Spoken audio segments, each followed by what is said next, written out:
terkait Masya Allah. sebab Panjang ya. kedua, Fatsus Syariro. apakah meninggikan suara dan tidak lemah lembut dalam berbicara itu termasuk akhlak buruk sehingga doa tidak mustajab. Nah, ini berkaitan dengan Salawat. Sallallahu Salli ala ala Sayyidina Muhammad wa wa ali Sayyidina Muhammad. Allahumma shalli ala Sayyidina. Ini berkaitan dengan volume, intonasi. Terima kasih. Pertama, tentu ini jawaban itu standar tinggi dan lemah lembut itu boleh jadi berbeda di setiap daerah.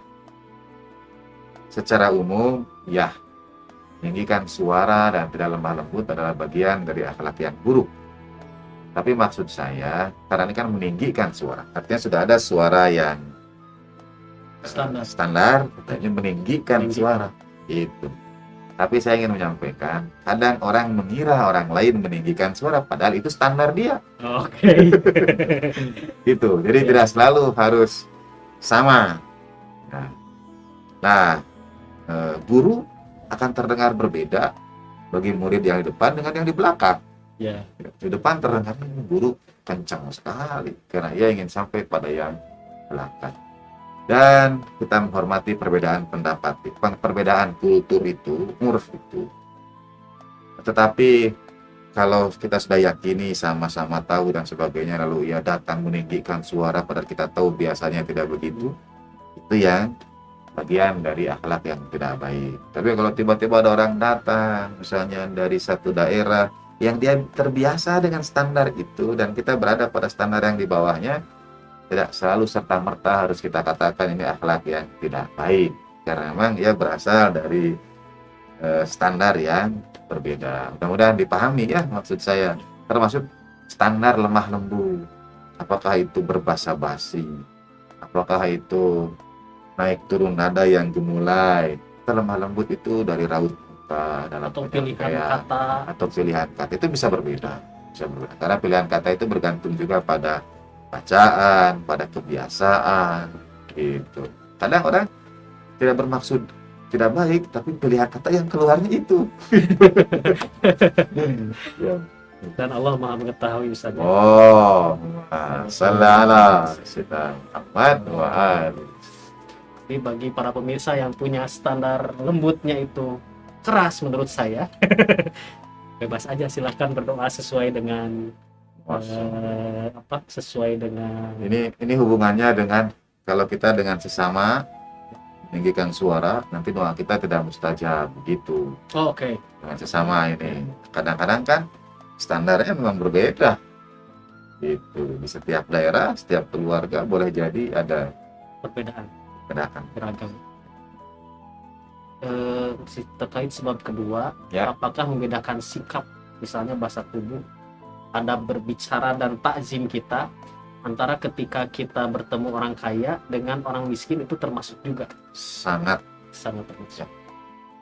Ayah Anda pernah menyampaikan riwayatnya, kemudian saya telusuri sampai saya berusaha itu sekarang ini siapapun yang datang misalnya ke rumah itu selalu saya antarkan sampai ke gerbang, paling tidak standarnya itu gitu, disamakan siapapun dengan niat dan tujuan apapun.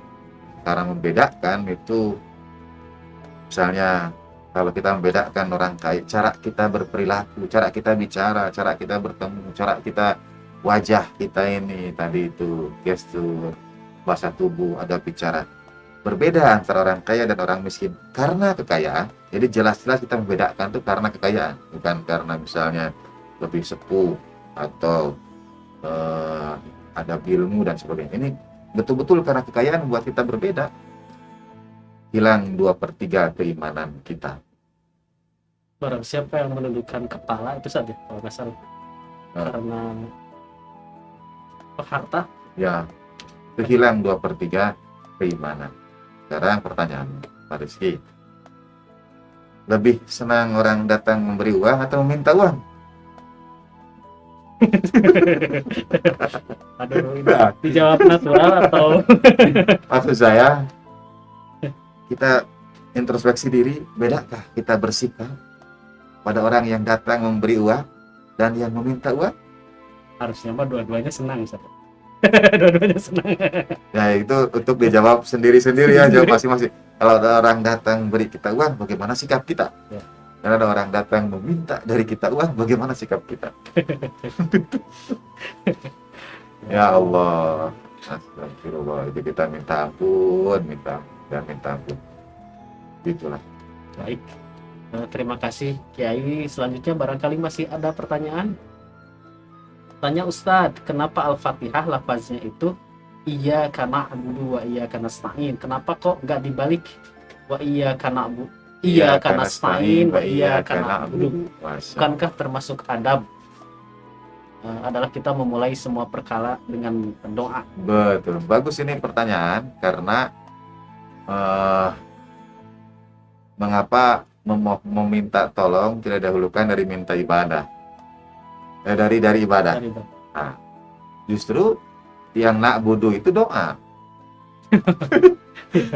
Termasuk adab adalah kita memulai semua perkara dengan doa. Betul.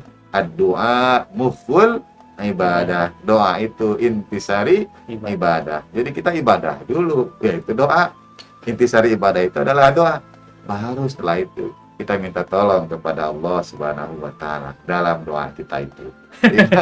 Jadi na'budu didahulukan dari nasta'in. Jadi dalam pengertian bahwa ibadah ini adalah doa, intisari ibadah. Betul. Intisari ibadah adalah, sehingga dia pada akhirnya tidak terpisahkan bahwa na'budu itu adalah nasta'in. Dan nasta'in itu bagian dari na'budu. Oh, sallallahu alaihi wasallam. Terima kasih, pertanyaan yang sangat bagus.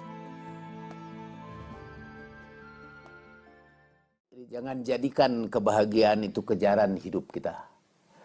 Tapi kejaran hidup kita ialah menjadi khairun nas, menjadi manusia yang paling baik. Dan manusia yang paling baik ialah yang paling bagus amalnya. Dan yang paling bagus amalnya ialah yang paling banyak manfaatnya kepada manusia yang lain. Yang kehadirannya itu disyukuri oleh banyak orang dan yang kehilangannya ditangisi oleh banyak orang.